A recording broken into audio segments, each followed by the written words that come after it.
Seção 2ª. Das regras aplicáveis às licitações no âmbito do RDC. Subseção 1ª. No objeto da licitação. Artigo 5º. O objeto da licitação deverá ser definido de forma clara e precisa no instrumento convocatório, vedadas especificações excessivas, irrelevantes ou desnecessárias. Artigo 6º. Observado o disposto no parágrafo 3º, o orçamento previamente estimado para a contratação será tornado público apenas e imediatamente após o encerramento da licitação, sem prejuízo da divulgação do detalhamento dos quantitativos e das demais informações necessárias para a elaboração das propostas. Parágrafo 1º. Nas hipóteses em que for adotado o critério de julgamento por maior desconto, a informação de que trata o caput deste artigo constará do instrumento convocatório. Parágrafo 2º. No caso de julgamento por melhor técnica, o valor do prêmio ou da remuneração será incluído no instrumento convocatório. Parágrafo 3º. Se não constar do instrumento convocatório, a informação referida no caput deste artigo possuirá caráter sigiloso e será disponibilizada estrita e permanentemente aos órgãos de controle externo e interno. Artigo 7º. No caso de licitação para aquisição de bens, a administração pública poderá: Inciso 1º. Indicar marca ou modelo, desde que formalmente justificado, nas seguintes hipóteses. Alínea A. Em decorrência da necessidade de padronização do objeto. Alínea B. Quando determinada marca ou modelo comercializado por mais de um fornecedor for a única capaz de atender às necessidades da entidade contratante, ou alínea C. Quando a descrição do objeto a ser licitado puder ser melhor compreendida pela identificação de determinada marca ou modelo aptos a servir como referência, situação em que será obrigatório o acréscimo da expressão ou similar ou de melhor qualidade. Inciso 2º. Exigir a mostra do bem no procedimento de pré-qualificação, na fase de julgamento das propostas ou de lances, desde que justificada a necessidade da sua apresentação. Inciso 3º. Solicitar a certificação da qualidade do produto ou do processo de fabricação, inclusive sob o aspecto ambiental, por qualquer instituição oficial competente ou por entidade credenciada, Inciso 4º. Solicitar, motivadamente, carta de solidariedade emitida pelo fabricante, que assegura a execução do contrato, no caso de licitante revendedor ou distribuidor. Artigo 8º. Na execução indireta de obras e serviços de engenharia, são admitidos os seguintes regimes. Inciso 1º. Empreitada por preço unitário. Inciso 2º. Empreitada por preço global. Inciso 3º. Contratação por tarefa. Inciso 4º. Empreitada integral, ou. Inciso 5º. Contratação integrada. Parágrafo 1º. Nas licitações e contratações de obras e serviços de engenharia serão adotados, preferencialmente, os regimes discriminados nos incisos 2º, 4º e 5º do caput deste artigo. Parágrafo 2º. No caso de inviabilidade da aplicação do disposto no parágrafo 1º deste artigo, poderá ser adotado outro regime previsto no caput deste artigo, hipótese em que serão inseridos nos autos do procedimento os motivos que justificaram a exceção. Parágrafo 3º. O custo global de obras e serviços de engenharia deverá ser obtido a partir de custos unitários de insumos ou serviços menores ou iguais à mediana de seus correspondentes ao Sistema Nacional de Pesquisa de Custos e Índices da Construção Civil, SINAPI, no caso de construção civil em geral, ou na tabela do Sistema de Custos de Obras Rodoviárias, SICRO, no caso de obras e serviços rodoviários.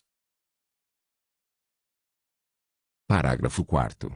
No caso de inviabilidade da definição dos custos consoante o disposto no parágrafo 3º deste artigo, a estimativa de custo global poderá ser apurada por meio da utilização de dados contidos em tabela de referência formalmente aprovada por órgãos ou entidades da administração pública federal, em publicações técnicas especializadas, em sistema específico instituído para o setor ou em pesquisa de mercado. Parágrafo 5º. Nas licitações para a contratação de obras e serviços, com exceção daquelas onde for adotado o regime previsto no inciso 5º do caput deste artigo, deverá haver projeto básico aprovado pela autoridade competente, disponível para exame dos interessados em participar do processo licitatório. Parágrafo 6º. No caso de contratações realizadas pelos governos municipais, estaduais e do Distrito Federal, desde que não envolvam recursos da União, o custo global de obras e serviços de engenharia a que se refere o parágrafo 3º deste artigo poderá também ser obtido a partir de outros sistemas de custos já adotados pelos respectivos entes e aceitos pelos respectivos tribunais de contas. Parágrafo 7º. É vedada a realização, sem projeto executivo, de obras e serviços de engenharia para cuja concretização tenha sido utilizado o RDC, qualquer que seja o regime adotado. Artigo 9º. Nas licitações de obras e serviços de engenharia, no âmbito do RDC, poderá ser utilizada a contratação integrada, desde que técnica e economicamente justificado e cujo objeto envolva, pelo menos, uma das seguintes condições. Inciso 1º.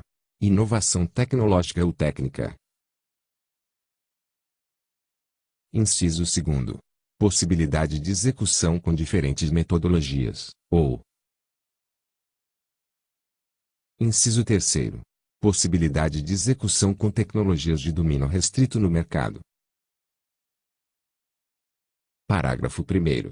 A contratação integrada compreende a elaboração e o desenvolvimento dos projetos básico e executivo, a execução de obras e serviços de engenharia, a montagem, a realização de testes, a pré-operação e todas as demais operações necessárias e suficientes para a entrega final do objeto. Parágrafo 2º. No caso de contratação integrada. Inciso 1º. O instrumento convocatório deverá conter anteprojeto de engenharia que contemple os documentos técnicos destinados a possibilitar a caracterização da obra ou serviço, incluindo: a linha A. A demonstração e a justificativa do programa de necessidades, a visão global dos investimentos e as definições quanto ao nível de serviço desejado. A linha B. As condições de solidez, segurança, durabilidade e prazo de entrega, observado o disposto no caput e no parágrafo 1º do artigo 6º desta lei. A linha C. A estética do projeto arquitetônico, A linha D. Os parâmetros de adequação ao interesse público, a economia na utilização, a facilidade na execução, aos impactos ambientais e a acessibilidade. Inciso 2º. O valor estimado da contratação será calculado com base nos valores praticados pelo mercado, nos valores pagos pela administração pública em serviços e obras similares ou na avaliação do custo global da obra, aferida mediante orçamento sintético ou metodologia expedita ou paramétrica. Inciso 3º. Revogado. Parágrafo 3º. Caso seja permitida no anteprojeto de engenharia a apresentação de projetos com metodologias diferenciadas de execução, o instrumento convocatório estabelecerá critérios objetivos para avaliação e julgamento das propostas. Parágrafo 4º. Nas hipóteses em que for adotada a contratação integrada, é vedada a celebração de termos aditivos aos contratos firmados, exceto nos seguintes casos. Inciso 1º. Para a recomposição do equilíbrio econômico e financeiro decorrente de caso fortuito ou força maior, Inciso 2º. por necessidade de alteração do projeto ou das especificações para melhor adequação técnica aos objetivos da contratação, a pedido da administração pública, desde que não decorrentes de erros ou omissões por parte do contratado, observados os limites previstos no parágrafo 1º do artigo 65 da Lei nº 8.666, de 21 de junho de 1993. Parágrafo 5º. Se o anteprojeto contemplar matriz de alocação de riscos entre a administração pública e o contratado, o valor estimado da contratação poderá considerar taxa de risco compatível com o objeto da licitação e as contingências atribuídas ao contratado, de acordo com metodologia predefinida pela entidade contratante. Artigo 10. Na contratação das obras e serviços, inclusive de engenharia, poderá ser estabelecida remuneração variável vinculada ao desempenho da contratada, com base em metas, padrões de qualidade, critérios de sustentabilidade ambiental e prazo de entrega definidos no instrumento convocatório e no contrato. Parágrafo único. A utilização da remuneração variável será motivada e respeitará o limite orçamentário fixado pela administração pública para a contratação. Artigo 11. A administração pública poderá, mediante justificativa expressa, contratar mais de uma empresa ou instituição para executar o mesmo serviço, desde que não implique perda de economia de escala, quando: Inciso 1º. O objeto da contratação puder ser executado de forma concorrente e simultânea por mais de um contratado, ou: Inciso 2º. A múltipla execução for conveniente para atender à administração pública. Parágrafo 1º. Nas hipóteses previstas no caput deste artigo, a administração pública deverá manter o controle individualizado da execução do objeto contratual relativamente a cada uma das contratadas. Parágrafo 2º. O disposto no caput deste artigo não se aplica aos serviços de engenharia,